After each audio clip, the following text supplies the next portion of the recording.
अमर बलिदानी विनायक दामोदर सावरकर, क्रांतिकारियों के सम्राट। परसों के एपिसोड में मैंने बताया था किस प्रकार से सावरकर शिप में, पानी के जहाज में भारत में लाए गए। मुंबई में उनका केस चला, बहुत सारे केस चलाए गए। इससे पहले एक प्रयास हुआ कि अंतर्राष्ट्रीय न्यायालय के अंदर भारत से और विश्व में रहने वाले भारतीयों की ओर से एक प्रयास किया गया कि ये कहा जाए कि ये गिरफ्तारी जो थी, अरेस्ट जो थी, ये इलीगल थी, गलत थी, गैर कानूनी थी। फ्रांस में अंग्रेज पुलिस उनको अरेस्ट नहीं कर सकती थी, लेकिन उस समय अंग्रेजों का ही सब तरफ प्रभाव था और इस कारण से वहाँ भी बात नहीं बनी। मुंबई न्यायालय में बहुत सारे केस चलाए गए। एक तो यही था कि कर्जन वाइली के वध के लिए शस्त्र उपलब्ध ये करवाए गए, बॉम्ब वगैरह की, रिवॉल्वर वगैरह की व्यवस्था की गई। वहां चूंकि उस प्रकार का कोई वो प्रूफ नहीं हो पाया था, परंतु यहां भी उस केस को कंटिन्यू रखा और एक केस और चलाया गया। एक केस जो था वो नासिक के कलेक्टर जैक्सन, उसकी हत्या में भी जो शस्त्र प्रयोग में लाया गया वो वीर सावरकर ने दिया था। ऐसे कुछ, लेकिन इन दो केसेस में, एक जो लंदन में कर्जनवाली का वध हुआ, शस्त्र की सप्लाई आदि के लिए आजीवन कारावास, और दूसरा जैक्सन की हत्या के लिए भी, यद्यपि इन्होंने नहीं की, परंतु इन्होंने शस्त्र सप्लाई किए, वो पिस्टल इन्होंने दी। इस आरोप पर, इस पर भी उनको 1 जन्म का दंड मिला। 2 जन्मों का दंड सुनने के बाद ठहाका लगा के हंस पड़े और कहने लगे, अरे वाह, चलो इसी बहाने अंग्रेजों ने हमारी पुनर्जन्म की, बार बार जन्म लेने की फिलॉसफी को, दर्शन को स्वीकार तो किया। और एक बात कहा, कितना कॉन्फिडेंस रहा होगा, कितना विश्वास रहा होगा, कितनी लगन और निष्ठा रही होगी, किस कर्मठता के साथ इतना बड़ा दंड सुनने के बाद ठहाका मार के एक तो ये कहा और दूसरा कहा कि आपको विश्वास है कि आप मेरे से 2 जन्म की दंड भुगतने तक यहां रहेंगे। और वैसा हुआ, वो नहीं रह सके, वो बिल्कुल नहीं रह सके। सावरकर के परिवार की भी सुविधाएं सारी छीन ली गई। अब इस सारे के अंदर जब 2 जन्म की सजा मिली तो उनको नासिक जेल से डोंगरी जेल में शिफ्ट किया गया और कुछ देर के बाद उनको लगा कि महाराष्ट्र में इनको रखना ठीक नहीं है, तो अंडमान की सजा को काला पानी की सजा बोला जाता था। बहुत भयंकर, अत्यंत भयंकर। मैंने कल भी उसके संबंध में पिछली एपिसोड में भी बताया था। और काल कोठरी के अंदर जहां सूरज की एक किरण नहीं आएगी, एक दिन नहीं, सालों साल, कल्पना करिए जरा, सीलन में, काल कोठरी में कुछ भी इनको उपलब्ध नहीं, खाना आप सोच भी नहीं सकते, खाने के काबिल नहीं, बंदा घुट घुट के मर जाए, तड़प तड़प के मर जाए, और कई तरह के जुल्म, अत्याचार ढाए जाते थे साथ में, और बैल की जगह कोल्लू में लगाया जाता था। इतना तेल तो आपको शाम तक निकालना ही है। और फिर वो ऐसा काला पानी की सजा थी कि भारत के अनेक और भी क्रांतिकारियों को वहां पर रखा गया था। इनके सगे भाई भी उसी जेल में थे, परंतु किसी को किसी का पता ही नहीं। ऐसी सारी अवस्था के अंदर ये सारा इनका जो चल रहा था, सारी कष्ट पीड़ा के अंदर भारत के अंदर भी चिंतन चल रहा था। विश्व में जो बैठे हुए भारतीय लोग थे और भारतीय क्रांतिकारी थे, वो सब भी श्यामजी कृष्ण वर्मा, रास बिहारी बोस और अनेक इस प्रयास में थे कि इनको वहां से कैसे निकाला जाए। अंडमान की जेल में असीम कष्ट सहने पड़ रहे थे और अनेक घिनौने काम उनसे करवाए जा रहे थे दंड के रूप में। किसी भी बंदी से उनकी कोई भेंट वार्ता नहीं होने दी जा रही थी, लेकिन वो अपने अद्भुत कौशल्य से, असीमित उनका जो विल पावर था, आत्मविश्वास था, इस सारे से क्या किया, एक नुकेले पत्थर से उस काल कोठरी की दीवार पर महाकाव्य लिख डाला गोमांतक के नाम से। महाकाव्य लिख डाला गोमांतक के नाम से। अनेक भारतीय नेताओं और इंग्लैंड की पार्लियामेंट के एक वरिष्ठ सदस्य ने उनके प्रयत्नों के कारण 1924 में अंडमान द्वीप से, उस जेल से, काला पानी की उस जेल से भारत भूमि पर वो लाए गए। अभी जेल में ही रहेंगे, लेकिन भारत लाए गए। उनकी हालत इतनी दुर्बल हो चुकी थी, शरीर इतना जर्जर हो चुका था, अंदर से खोखला हो चुका था, कुछ भी बचा नहीं था। लेकिन ऐसी अवस्था में और उनको भारत लाया गया।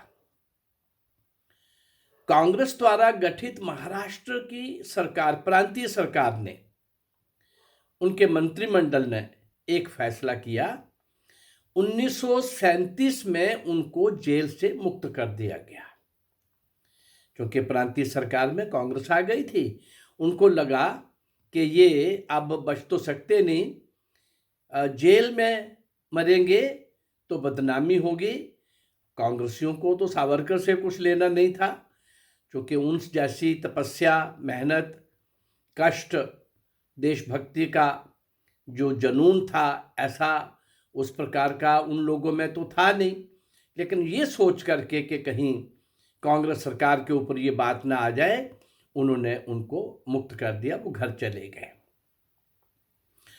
अब कमाल देखिए, 10 मई 1937 को वो कारागार से मुक्त हुए, जेल से फ्री हुए, घर चले गए।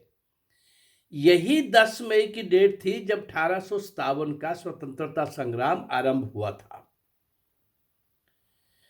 और 26 जनवरी 1966 को घर रहते हुए भी उन्होंने बहुत पुस्तकें लिखी और हिंदू समाज के अंदर की कुछ विकृतियों को, कुरीतियों को, छुआछात को, जात पात को मुखर होकर के बोला। घर में रह करके लेखन कार्य करते रहे। लेकिन 26 जनवरी 1966 को, एक लंबा काल फ्री होने के बाद भी, बहुत ज़्यादा प्रवास करने की स्थिति में उनकी शरीर की हालत नहीं थी, लेकिन अपना योगदान आखिरी श्वास तक भारत की स्वतंत्रता के लिए और स्वतंत्रता के बाद की जो चुनौतियां थीं, उनके लिए लोगों को जागरूक करते हुए, और यहाँ का पुत्र रूप समाज जब तक वो सशक्त नहीं होता, संगठित नहीं होता, संस्कारित नहीं होता, जागरूक नहीं होता, तब तक हमारी समस्याएं बनी रहेंगी। हमारी समस्याओं का हल भी हमें ही ढूंढना है और ये समस्याएं भी हमारी हैं। ऐसा एक ओरिजिनल थिंकर, एक वास्तव में समस्याओं पर चिंतन करने वाले और उसका हल ढूंढने वाले सावरकर अपनी लेखनी के साथ जीते रहे। और 26 जनवरी 1966 को वो पुण्य तिथि आ गई जब वे परमपिता परमेश्वर की गोद में चले गए। सभी भारतवासियों के लिए ये अति सौभाग्य की बात तो ये है कि इस प्रकार के महान क्रांतिकारियों के सम्राट अपने असीम त्याग, तपस्या और सर्वसमर्पण का जीवित, जागृत, ज्वलंत उदाहरण प्रस्तुत करने वाले उस महान क्रांतिकारी ने अपना संपूर्ण जीवन भारत माता की सेवा में समर्पित कर दिया था। ऐसे महान क्रांतिकारियों के सम्राट वीर सावरकर आज इस देश के राजनीतिक दलों के अंदर उनके बारे में जो बोला जाता है कितना दुखद है, कितना शर्मनाक है। उस महान क्रांतिकारी का चित्र भी पार्लियामेंट के अंदर लगने नहीं दिया गया आज तक। और अभी आज के प्रधानमंत्री मोदी के प्रयत्नों द्वारा उस महान क्रांतिकारी का चित्र भी पार्लियामेंट के अंदर लग गया है। परंतु इतिहास में जैसे असल के जो क्रांतिकारी भारत मां को स्वतंत्र कराने वाले, ऐसे अनगिनत असंख्य भारत मां के सपूत जिनको इतिहास में स्थान नहीं मिला, उनका मैं समय समय पर वर्णन कर रहा हूं, आपके सामने ला रहा हूं। ऐसे ही क्रांतिकारियों के सम्राट वीर सावरकर को भी इतिहास में स्थान तो नहीं मिला, परंतु हर भारतीय को गर्व है, हर भारतीय के मन में, यद्यपि किताबों में तो नहीं पढ़ाया गया, स्कूल कॉलेज की पुस्तकों में तो नहीं पढ़ाया गया, परंतु उनके अद्भुत कारनामे सारा जीवन बैरिस्टर से बंदी बनने तक, बंदी बनने से 2 जन्मों की कारावास भुगतने तक, और फिर आखिर का स्वतंत्रता के बाद का भी समय देखकर, स्वतंत्रता 15 अगस्त 1947 का भी वो समय देखा, वो घर में थे।